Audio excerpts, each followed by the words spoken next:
오늘 이 시간에는 우리가 예루살렘으로 올라가노니 라는 제목으로 복음 말씀인 누가복음 18장 31절로 34절 말씀을 통해서 하나님께서 저와 여러분에게 주실 말씀을 함께 나누도록 하겠습니다. 광고 말씀을 드리면은 이제부터 토요 새벽 예배는 토요 영적 부흥 예배입니다. 그래서 우리가 영적 부흥에 대한 묵상을 더욱 우리가 하게 되겠습니다. 이 복음 말씀은 오살 침버스 목사님의 묵상 집에 있는 복음 말씀입니다. 이것을 제가 할 수도 있고 안 할 수도 있는 자유가 있었지만은 3일 연속 이 말씀이 나오는 바람에 제가 이건 하나님의 뜻인가 보다 하면서 제가 이 말씀을 묵상하게 되었고, 그래서 이것을 통해서 우리가 하나님께서 저와 여러분에게 주시는 말씀을 나누는 시간 갖도록 하겠습니다. 이제 예수님께서 이제 십자가의 사역을 감당하기 바로 전에 이제 예루살렘으로 올라가시는 그 장면입니다. 31절 말씀 보도록 하겠습니다.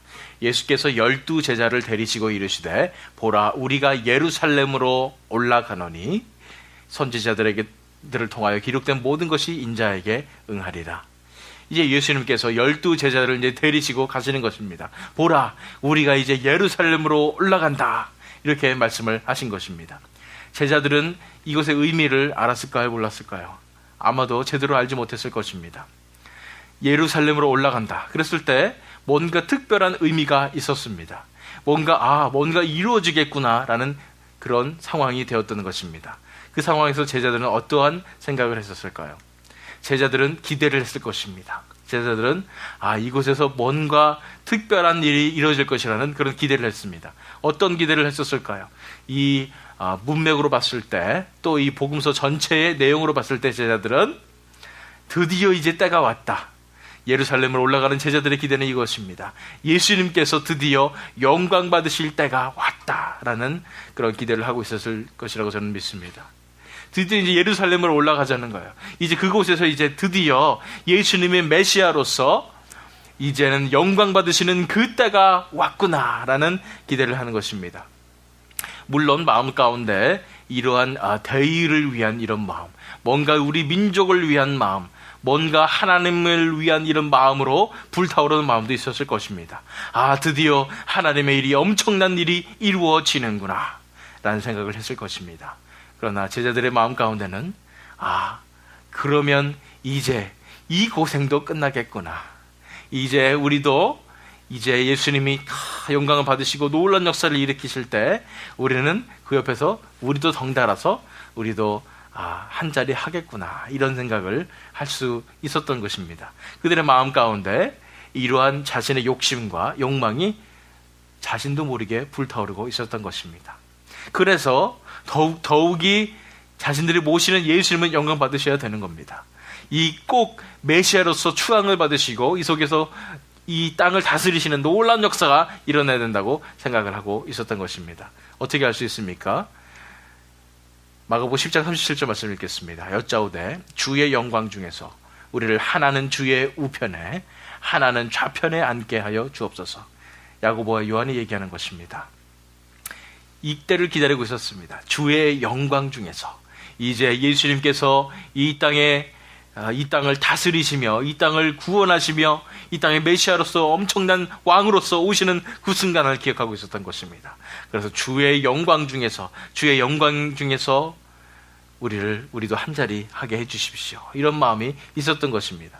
제자들이 예루살렘으로 올라가자고 그러니까 제자들은 기대하고 있었습니다. 드디어 이제 예수님께서 영광 받으시는 때가 왔구나. 하나님의 놀라운 역사가 일어나는 것이 왔구나. 사람들이 다 알게 될 것이다. 다 무너질 것이다. 이러면서 이러한 상황을 기대했던 것입니다. 그런데 예수님께서 기대하시는 것은 또 다른 것이 있었습니다. 예루살렘으로 올라가는 예수님의 목적은 다른 것에 있었다는 것입니다. 우리 다 알고 있습니다. 예루살렘으로 올라가는 예수님의 목적은 무엇이었습니까? 영광 받으시는 것이 아니라 하나님의 뜻을 이루시기 위해서 그렇습니다. 하나님의 뜻에 순종하기 위해서 그랬습니다. 뿐 아니라 내가 영광 받고 사람들에게 추앙을 받는 것이 아니라 오히려 십자가에서 돌아가시기 위해서 예루살렘으로 올라가셨던 것입니다. 하나님의 뜻인 십자가 사역을 이루기 위해서 예수님께서 예루살렘으로 올라가셨다는 것입니다. 그렇습니다. 제자들의 마음 가운데는 정말 뭔가 큰 일이 일어나고 세상 사람들이 보기에도 엄청난 일이 일어나고 세상 사람이 딱 보기에도 이거는 뭐 하나님의 영광일 뿐 아니라 엄청난 그런 하나님의 구원하십니다, 이런 것을 기대를 하고 그것을 바랐는데 예수님은 오히려 가장 좋지 않은 것 같은, 실패한 것 같은 그런 길을 기대했다는 것입니다. 어떻게 그렇게 할 수 있었을까요? 예수님의 일생 가운데서 스스로의 욕심과 스스로의 욕망을 가지지 아니하고 온전히 예수님께서는 하나님의 뜻만을 구했던 것입니다. 그 하나님의 뜻은 세상이 말하는 뜻과 전혀 다르고 세상에서 기대하는 것과 전혀 다른 뜻이라는 것입니다. 그 뜻만을 구할 수 있었기 때문에 예수님께서 예루살렘으로 가실 때에 자신이 죽어지는, 자신이 정말 아무것도 아니게 되는, 실패한 것 같이 보이는 그런 길을, 그것도 너무도 고통스러운 그 길을 가게 된 것입니다. 그러나 그 길은 하나님의 시각으로 봤을 때 놀라운 진정한 승리의 길이었기 때문에 이 길을 갈 수가 있었던 것입니다. 그래서 그 다음 말씀 보니까 선지자들을 통하여 기록된 모든 것이 인자에게 응하리라. 예수님께서는 정확하게 처음부터 끝까지 알고 계셨습니다. 어떤 일이 벌어질지 알고 계셨습니다. 이 일이 얼마나 하나님의 뜻인지를 알고 있었습니다. 이 일을 통하여 정말 하나님의 택하신 그 영혼들을 구원할 이 길이 얼마나 영광스러운 길인지를 예수님께서는 정확하게 알고 계셨던 것입니다. 그러나 제자들은 34절 말씀 보니까 제자들이 이것을 하나도 깨닫지 못하였으니 그 말씀이 감추었으므로 그들이 그 이르신 바를 알지 못하였더라. 제자들은 이 예수님과 3년 동안이나 동행하면서도 예수님께서 누누이 말씀하셨는데도 불구하고 이것들을 하나도 깨닫지 못하였습니다. 뭐냐면은 말씀이 감췄다고 이렇게 얘기했습니다. 그렇습니다. 그들에게 감춰졌습니다. 뿐 아니라 몰락하는 것이 있었습니다. 이런 것을 깨닫지 못하게 몰락하는 것이 있었으니 바로 그들 스스로의 욕망과 욕심이었습니다. 내가 모시는 예수님은 정말 이 세상에서 잘 돼야 된다는 생각. 그렇게 예수님이 잘 되면 나도 잘 되는 거니까. 내가 믿는 이 신앙은 잘 돼야 된다는 생각. 그래야지 나도 덩달아 잘 되는 거니까. 이런 생각들이 하나님의 진정한 뜻을 바라보지 못하게 그들의 눈과 귀를 가리웠다는 것입니다. 이것을 보면서 우리 교회에 또 우리 스스로에게 적용하길 원합니다. 우리 스스로를 돌아봅니다. 이런 새 성전을 하나님께서 주시고 예수님께서 예루살렘으로 올라가셨듯이 우리도 이제 새 성전으로 올라가라, 이렇게 하나님께서 말씀하셨는데 이 새 성전에 대한 우리들의 기대가 어떠했습니까? 이거는 다른 사람 얘기하는 것이 아니라 저의 얘기를 하고 있습니다. 새 성전에 대한 우리의 기대는 어땠습니까? 더 영향력 있고 혹시 힘이 있는 그런 사역을 우리가 바라지는 않았습니까? 제자들처럼 이 새 성전에 올라가면은 뭔가 하나님의 놀라운 영광이 일어나고 세상 사람들이 보기에도 좀 큰 그런 역사가 일어날 거다. 더 직설적으로 얘기하면은 사람들이 좀이라도 더 오고 우리가 조금이라도 더 재정적으로 안정되고 또 더 많은 하나님의 역사가 크게 일어날 것이다라는 그런 기대를 우리가 하고 있지는 않았는지 우리 자신을 살펴보기 원하는 것입니다. 다른 분들은 안 그랬을지 몰라도 저는 그랬던 것 같습니다. 제 마음 가운데 부담으로 다가오는 것 같습니다. 사람들이 더 와야 되고 조금 더 여기서 뭔가 우리가 사역도 우리가 잘 구성이 되고 교회 모습이 잘 구성이 돼가지고 아름다운 그런 하나님의 영광이 더 나타나야 하지 않을까라는 기대를 했고, 우리 교회가 원래 그런 교회가 아니었는데도 불구하고 좀 더 갖춰진 모습의 이런 교회가 되는 것을 제 마음 가운데 은연중에 바랬던 것을 이 시간 고백합니다. 그러한 새 성전에 대한 우리들의 기대가 있었는데 그 기대는 하나님께서 주셨던 그런 목적과 하나님께서 바라시는 부분과 다름을 이 시간 우리가 또한 말씀을 통해서 분별하게 되는 것입니다. 왜 이런 일이 벌어진다고요? 우리 마음 가운데 우리도 모르는 그런 욕심과 욕망이 있었다는 것입니다. 우리가 섬기는 교회, 우리가 있는 이 교회가 좀 더 아름답게 보이고 뭔가 큰 역사가 일어나는 것처럼 이게 보이고 싶은 그런 마음이 우리 가운데 있지 않았는지, 또한 그것을 통해서 우리도 저 없어도 제가 목회자니까 사람들이 이 교회 몇 명 모입니까? 이걸 항상 물어봅니다. 그런 마음 가운데서 괜히 우리가 약하니까 찔리는 마음을 가지고 자꾸만 부풀려서 얘기하고 싶은 그런 마음을 갖게 됩니다.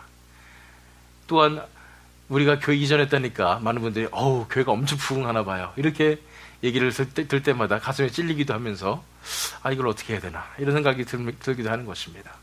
그런데 하나님께서 저와 여러분에게 말씀하시는 것은 이러한 마음을 내려놓기를 원하시는 것입니다. 왜냐하면 이것은 중요한 것이 아니기 때문입니다. 그것이 하나님의 목적이 아니기 때문입니다. 그러면은 새 성전을 주신 하나님의 가장 큰 목적이 무엇이었습니까? 우리에게 다 비전으로 주셨었습니다. 새 성전을 주신 하나님의 목적은 바로 이곳이 영적 대부흥을 위한 중보기도의 기지가 되는 것이 하나님의 목적이었음을 우리가 비전으로 받았었습니다. 그렇습니다. 이곳이 다른 것이 중요한 것잖아요. 이곳에서 우리가 좀 더 교회로의 모습을 갖추며 좀 뭔가 세상 사람들 보기에도 이 교회는 정말 잘 되는 교회구나 이런 생각을 갖게 되는 것이 중요한 것이 아니라 하나님께서 우리에게 주신 목적은 이것이 영적 대부흥을 위한 중보기도의 기지가 되었으면 하는 말씀을 우리에게 주신 것입니다. 이곳에서 새벽마다 하나님께 예배가 드려질 뿐 아니라 하나님께 기도를 드리면서 이런 영적 대부흥의 역사가, 그 불씨가 이곳에서 시작되기를 원하시는 그런 것이 하나님의 목적이었음을 우리가 익히 알고 있고 우리가 기억해야 할 것입니다. 이곳에 우리의 불순한 동기와 우리의 욕망과 욕심이 들어가서는 안 된다고 하나님께서 저와 여러분에게 이 시간 주시는 말씀임을 저는 믿습니다. 우리가 그런 것을 다른 동기와 불순한 마음으로, 순수하지 못하는 마음으로 우리가 있을 때는 제자들처럼 깨닫지 못하는 그런 일이 일어나는 것입니다. 하나님의 진정한 뜻을 우리가 깨닫지 못하는 그런 비극이 벌어지게 될 수도 있다는 것입니다. 그래서 이 시간 우리가 어떻게 해야 할 것인가, 마지막 초청의 말씀을 드리도록 하겠습니다. 오늘의 마지막 초청 말씀은 이것입니다. 자신의 욕심과 욕망을 내려놓고 승리의 십자가 길로 나아오십시오라는 것입니다. 자신의 욕심과 욕망을 내려놓고 이제 승리의 십자가 길로 나아오십시오라는 것입니다. 그렇습니다. 하나님의 목적은 우리 인간의 힘으로는 알 수가 없습니다.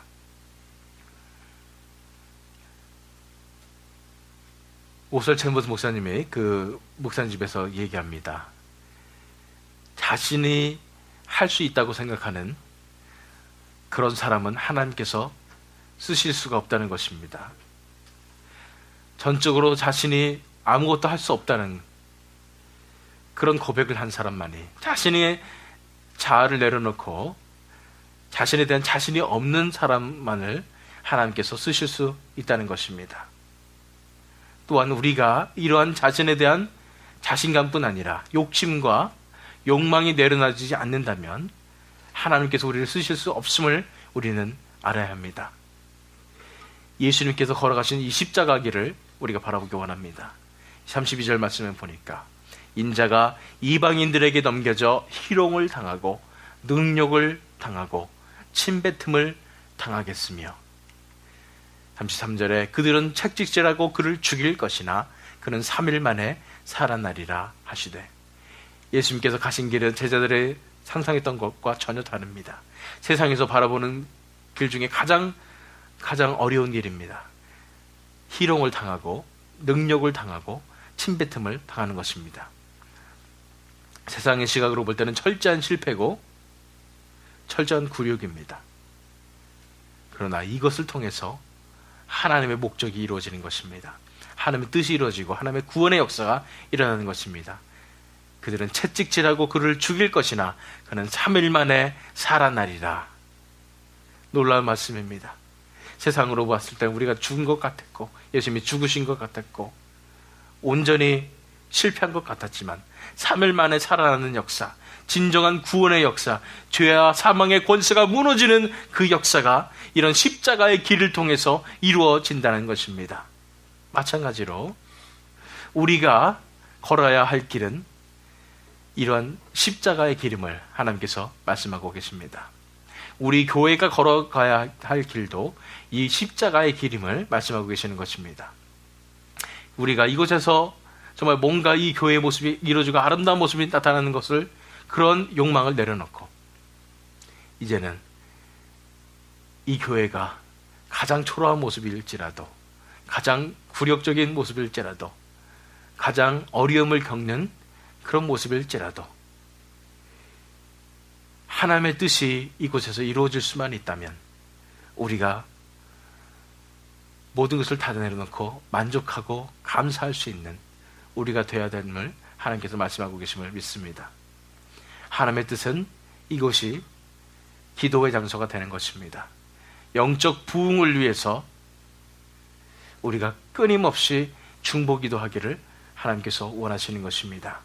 그 길이 세상적으로 볼 때는 초라해 보이고 실패한 듯이 보이고 내세울 것이 없어 보일지라도 우리는 하나님의 약속만 믿고 하나님의 뜻만 믿고 우리가 온전히 하나님 앞에 우리의 욕망과 욕심과 우리 자아와 우리의 자신감을 다 내려놓고 하나님 앞에 나오게 될 때에 그 길이 십자가의 길, 초라한 길 같이 보였지만 그것이 진정한 하나님의 승리를 가져다 준 그런 길이었던 것처럼 우리 가운데서도 이러한 하나님의 뜻만 구하고 나아갈 때에 진정한 놀라운 승리의 십자가의 길을 경험하게 되는 저와 여러분이 될 줄로 믿습니다. 그 길은 진정 승리의 길이었습니다. 예수님의 십자가의 길은 승리의 길이었습니다. 세상적으로 봤을 때는 실패했다 했지만 하나님께서 택하신 모든 백성들을 구하는 놀라운 승리의 길이었습니다.